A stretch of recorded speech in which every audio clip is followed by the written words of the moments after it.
जय श्री राम। स्वागत है आपका हमारे YouTube चैनल में। रामायण चौपाई एक भक्ति भजन है जो हिंदू धार्मिक ग्रंथ रामायण से ली गई है। ये चौपाइयाँ भगवान राम, सीता, लक्ष्मण और हनुमान की महिमा व्यक्त करती हैं।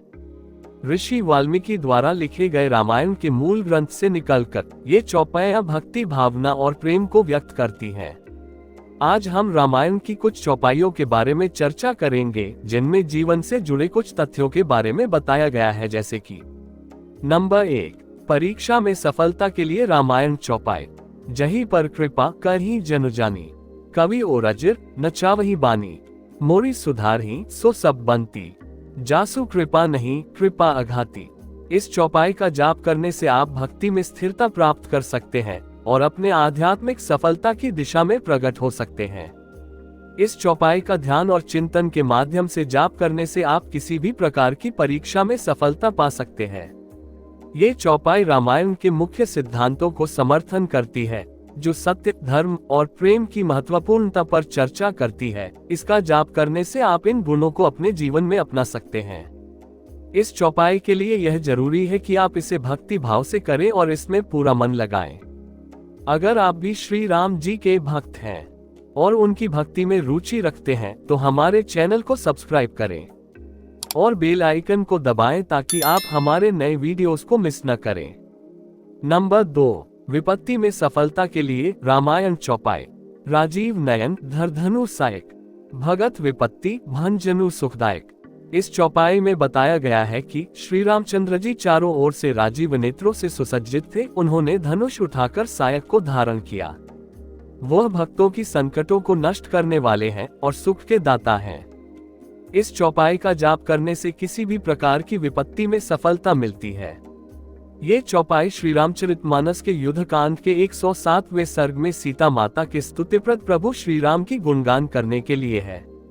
इसमें श्री रामचंद्र जी के दिव्य रूप का वर्णन है और ये बताता है कि भगवान राम भक्तों के प्रति अत्यंत कृपाशील हैं और उनका दर्शन करने से ही सभी संकटों का नाश होता है।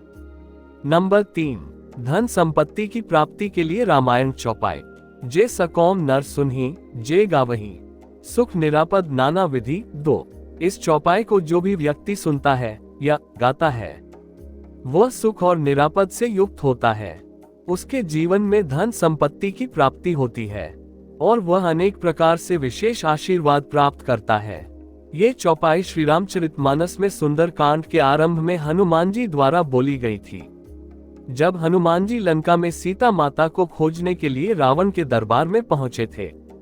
ये चौपाई भक्ति और नैतिकता के सिद्धांतों को बड़े सुंदरता से व्यक्त करती है और सुख शांति की प्राप्ति के लिए मार्गदर्शन करती है। नंबर 4, विद्या प्राप्ति के लिए रामचरितमानस चौपाई। गुरु गृह गए पढ़न रघुराय, अल्पकाल विद्या सब आई। रघुकुल नायक श्री राम जी गुरुकुल में गए और अल्पकाल में सभी विद्याएं सीख ली। ये चौपाई श्री रामचरितमानस में आदिकांड के 19वें सर्ग में आती है। इसमें विद्या के महत्व को बताया गया है और ये दिखाया गया है कि भगवान श्री राम ने अपने जीवन के एक महत्वपूर्ण अध्याय में गुरुकुल में गए और वहां सभी विद्याओं का अध्ययन किया। इस चौपाई का नियमित पाठ करने से विद्या की प्राप्ति होती है। ये चौपाई विद्या के प्रशिक्षण के महत्व को स्थापित करने का कार्य करती है और जीवन में शिक्षा के महत्व को बताती है। ये चौपाइयाँ अक्सर धार्मिक अनुष्ठानों में, मंदिरों में और पर्वोत्सवों में सुनाई जाती हैं। इनका उच्चारण भक्ति और आध्यात्मिक विकास के लिए किया जाता है।